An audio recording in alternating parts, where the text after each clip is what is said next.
Oke, assalamualaikum warahmatullahi wabarakatuh. Alhamdulillahirrahmanirrahim. Yang terhormat kepada Hadirin dan Hamidah selaku pengasuh pesantren Super Kamil Arabi Unifida beserta Direktur Pesantren Super Kamil Arabi Unifida. Kali ini saya akan mempresentasikan kitab Sulaiman bab yang terakhir. Itu tentang Rotul Aswad dan tentang perjalanan terakhir Nabi Sulaiman. Nah, jadi dulu ada yang namanya jin Rotul Aswad, yaitu jin yang paling terakhir beriman kepada Nabi Sulaiman. Jadi ceritanya burung hudhud itu ditugaskan untuk mengirimkan surat ke rumah jin Rotul Aswad yang berada di rongga-rongga batu. Kemudian waktu itu kebetulan Rotul Aswad itu sedang tidak di tempatnya. Lalu Hudhud itu menaruh kertas atau surat yang diberikan oleh Nabi Sulaiman itu agar sepulang dari ketidakadaannya Rotul Aswad membacanya.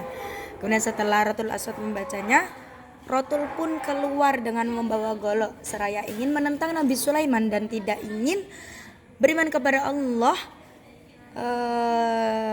Dan juga yaitu ingin kembali untuk menyembah matahari karena dia tidak mau takluk kepada Nabi Sulaiman.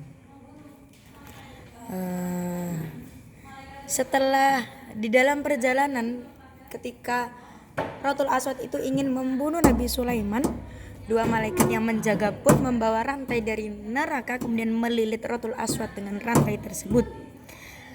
Dan dengan demikian Rotul Aswad beriman kepada Allah Subhanahu wa taala dan takluk kepada Nabi Sulaiman. Setakluknya Rotul Aswad kepada Nabi Sulaiman, ia pun ditugaskan untuk menimba air di pucuk gunung untuk membuat suatu kolam yang diinginkan oleh Ratu Bilqis. Jadi Ratu Bilqis itu adalah istri Nabi Sulaiman yang keinginannya itu selalu aneh-aneh. Tetapi Ratu Bilqis adalah istri yang paling dipercaya oleh Nabi Sulaiman. Sang ratu itu ingin membuat kolam yang isinya itu ikan yang terbuat dari emas 24 karat yang ditaburi dengan intan dan berlian. Akhirnya karena Nabi Sulaiman itu doanya selalu dikabulkan oleh Allah atau diijabah oleh Allah, maka Nabi Sulaiman pun membuatkan Ratu Bilqis kolam tersebut. Dan kolam yang biasanya ditimba oleh 40 jin secara bergantian dalam waktu kurang lebih 1 bulan, Rotul Aswad itu bisa menanganinya sendiri karena ia termasuk jin yang paling kuat. Setelah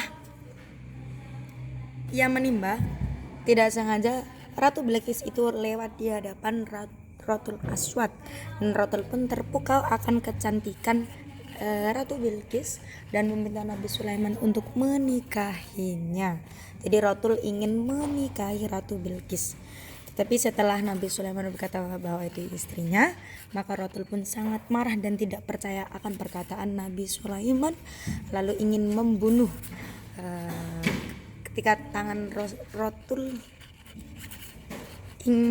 mau melemparkan golok ke hadapan Nabi Sulaiman, malaikat pun mencegahnya dan dengan cara yang tadi melilit dengan rantai neraka. Kemudian Rotul itu dimasukkan ke dalam penjara.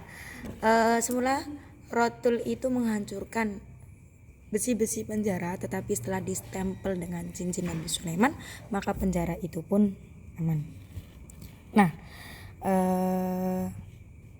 dan ada cerita bahwa jin Ifrit itu pernah lewat ke suatu pasar dan ia itu merasa heran.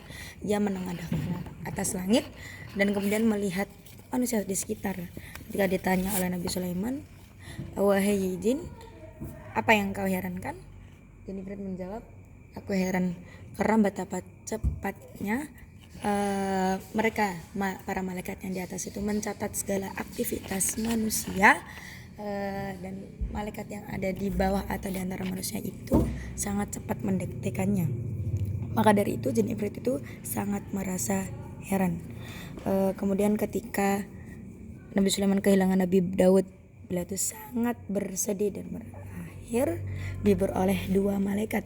Dan tentang kerajaan Nabi Sulaiman yang berada di Yerusalem atau Baitul Maqdis yang sampai sekarang tidak meninggalkan jejak sedikit pun, karena ketika Nabi Sulaiman wafat, para jin dan semua pengikutnya itu bercerai-berai dengan membawa ketertarikannya masing-masing. Oke, sekian perasaan saya, kurang lebihnya mohon maaf. Semua bermanfaat. Assalamualaikum warahmatullahi wabarakatuh.